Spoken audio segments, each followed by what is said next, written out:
இந்த மாதிரி tissue paper வச்சு நம்ம ப்ரஷ்ஷை எனக்கு கிட்டத்தட்ட எல்லாம் ஓரளவுக்கு அந்த கலர் கம்ப்ளீட் பண்ணிட்டேன். அதனால் ப்ரஷ்ஷை வாஷ் பண்ணிட்டோன்னு வச்சுக்கோங்க, வேறு அடுத்த கலர் அப்ளை பண்ணுறதுக்கு ஈஸியாக இருக்கும். ஓகே, இதில் சில இடங்கள் கொஞ்சம் ஃபில் பண்ணிக்கலாம்.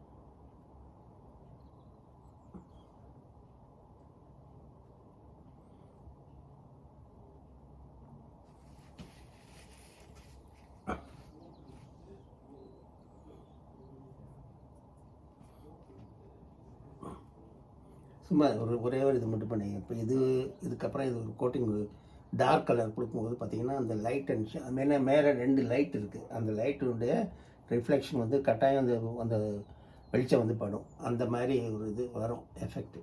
அதுக்கு வந்து நம்ம என்ன பண்ணணும் அப்படின்னா,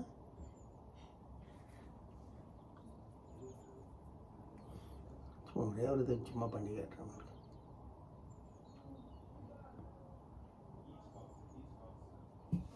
இந்த ஒன்று மட்டும் பாருங்கள், நல்லா உங்களுக்கு அந்த டிஃப்ரென்ஸு அந்தளவுக்கு தெரியுதா என்னன்னு தெரியல. இப்படி கொடுத்தோம்னா ஃபைனலாக பார்த்தீங்கன்னா சூப்பராக இருந்தது.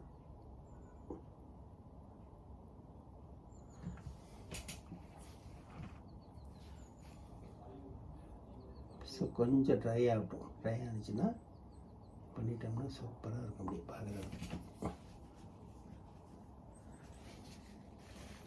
இப்போ கூட உங்களுக்கு காட்டுற மாதிரிங்க.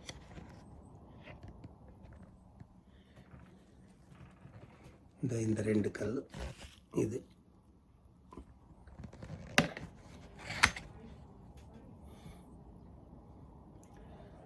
ஸோ எனிவே ஃபைனல் பண்ணதுக்கப்புறம் மறுபடியும் உங்களுக்கு நான் அதை வந்து திருப்பி ஒரு வீடியோ எடுத்து போடுறேன் பாருங்கள்.